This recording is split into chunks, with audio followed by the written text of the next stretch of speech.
Nagkabukuhan na, hindi na po na i-deny na dating Secretary Trixie Angeles ng PCO. Okay, na ngayon ay nasa kampo ni Duterte kung bakit sila ay parang tahimik sa isyu ng West Philippine Sea. Ito pala yun atin mong pakinggan. Of course.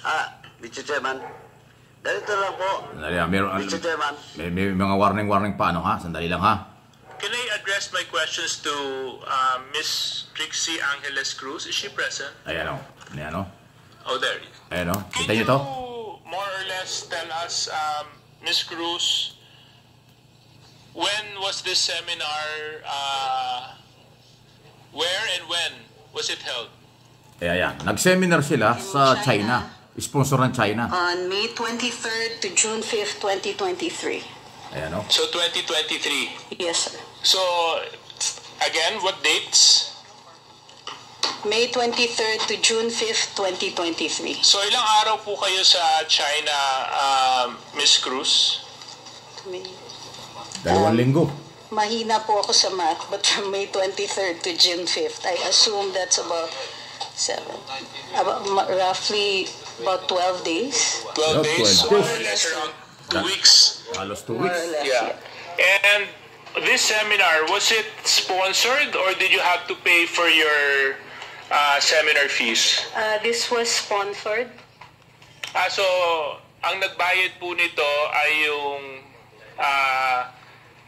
state of China, Yes, sir. China government. Ang nagbayad sa inyo, Yes, sir. sa travel ninyo, sa stay ninyo, at sa seminar. Okay. Paano po ba kayo naimbitahan para maging bahagi ng seminar? Through the Chinese embassy. Through the Chinese embassy. Ayan, Pinili po kayo ng Chinese embassy. They conduct these regularly, I understand. There are others who are also invited from the mainstream media. Pero hindi po kami magkasabay that time. Ayun. So, I understand that... So, malinaw po inamin ni former Secretary Angeles. 2023 daw sila nagpunta, 2 linggo, sponsor, sarap buhay 2022, siya pa yung press secretary. Siya pa yung kauna-unahang secretary ng Presidential Communication Office. So, pagkatapos pala niyang matanggal, maalis sa Malacanang, kaagad-agad ayun, parang nakasama na siya doon po sa mga inimbitahan at binigyan ng seminar ng China. Ayan, ang dami nila 2 linggo, magkano ang gastos niyan? 12 araw daw, more or less. Ang dami nila. Ilan ba sila? Ang dami, 1, 2, 3, 4, 5, 6, 7. O yan, 14. 14 sila sa picture. Mga vlogger po ang iba dyan. Karamihan dyan, mga vlogger identify sa Duterte camp. Ang nag-seminar. Ngayon, alam na natin. Alam na ninyo. Nandiyan si Mark Lopez, yung isa sa lalaki dyan na bumabanat kay Tariela at sa gobyerno tungkol sa West Philippine Sea. Sabi nga ni Congressman Suarez, siya na nakakalungkot na Pilipino, kapwa Pilipino, dapat nagkakaisa, isang bansa, isang diwa para sa West Philippine Sea at exclusive economic zone ng ating bansa. Bakit may mga Pilipino na ang dating ay pumapabor pa sa China at sila pa ay naimbitahan at pumayag 2 linggo libre? Siyempre, pagka ikaw ay napunta sa isang bansa, in-sponsor ng isang bansa ng mga travel at lahat-lahat, paano mo ngayon yan kakantiin? Paano mo ngayon yan lalabanan? Siyempre, kakampihan mo yan. So, ang tanong, kanila bang ipinagpalit ang Pilipinas sa China? Nagpapagamit ba sila sa China? Sila ba may tuturing nating nagpabaya sa Pilipinas? Ay, bahala na po kayo kung ano inyong masasabi dyan. Pero ako, nire-recall ko lang, wala tayong narinig sa kanila na lumaban sa China. Kahit minsan hindi nila kinundina ang ginagawa ng China, water cannon, pagbangga sa ating mga mangingisda, pagtataboy ng mga resupply, matinding karahasan, ay by air, by sea. Kasi may mga chopper na dyan lumilipad-lipad ng China. Hindi lang Coast Guard ng China. Nandyan na yung People's Liberation Army warship ng China. Umabot na ng Palawan. Halos 200 barko ng China kasama ang Coast Guard at kanilang warship ang umiikot-ikot sa West Philippine Sea. Wala tayong narinig sa mga taong ito. Kaya pala, noong araw balita lang yan, ayaw nilang aminin. Ngayon inamin na dahil inilabas ni Congressman Suarez ang picture na pinakita ko naman sa inyo. At inamin ni former Secretary Angeles, kasama siya ron. Kasama talaga sila. Sama-sama sila na nag-seminar sa China. Yan ang matindi. Pagkakatiwalaan ba natin ang mga ito?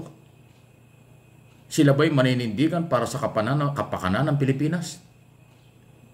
Maninindigan ba sila sa kapakanan ng ating military, ng Coast Guard na nagtataya ng buhay at mga mangingisdang nagpapatentero na halos takbuhan, taguan sa pangingisda sa ating sariling karagatan dahil sa harassment ng China?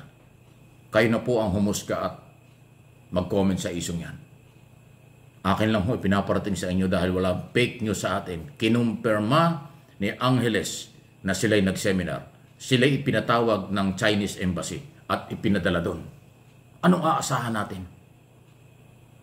Anong aasahan natin sa mga taong naiimbitahan at posibleng nagpagamit at ginagamit ng China? Papaano na ang Pilipinas kung ganyan? Sana hindi makahawa itong mga ito. Sana manindigan pa rin sila.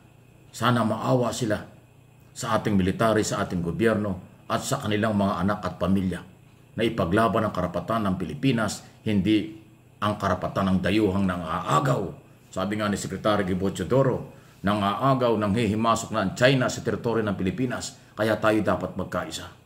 24/7 nagbubuhis ng buhay ang militar, ang Coast Guard, ang mga mangisdang Pilipino yan sa lugar na yan. Tapos meron pala mga Pilipino, mga vloggers, media na iniimbitahan at pumapayag silang magpagamit. Posible silang ginagamit. Kasi kung hindi sila nagpapagamit or ginagamit, dapat nagsasalita sila against China. Dapat nagsasalita sila pabor sa Pilipino, pabor sa Pilipinas. Pero hindi nila ginagawa. Anong tawag natin yan? Hindi ba, tanong lang ito, hindi ba pagtataksil yan?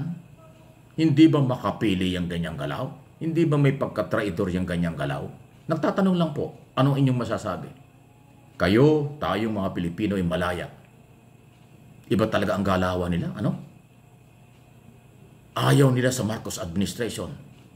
Ayaw nilang suportahan ang Marcos administration sa lahat ng ginagawa. Basta sila pro-Duterte, sila maka-Duterte. Ngayon ang dating parang maka-China na rin. Dahil nga hindi sila kumukundi na. Dahil hindi nga sila nagtatapik against China. Ipinagtatanggol pa nga nila, katulad ng Mark Lopez.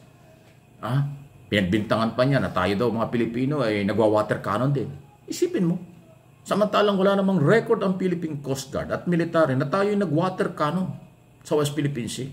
Tayo ang biktima ng water cannon, ng laser, ng banggaan ng mga barko, ng pagtataboy, panghahabol ng mga barko ng China. Lahat ng karahasan tayo biktima ng China. Ang sasabihin nitong mga taong ito, tayo pa raw ang nagwa-water cannon. Tayo pa raw ang mali. Wow! Please, like and share ng video ito. Paki-forward po ninyo sa lahat ng inyong mga kaibigan sa buong mundo na mga Pilipino para malaman nila sino ba itong mga taong ito. Ano ba ang dapat natin panindigan? Panindigan natin ang West Philippine Sea. Huwag nating suportahan ang mga politiko na parang pumapabor sa China.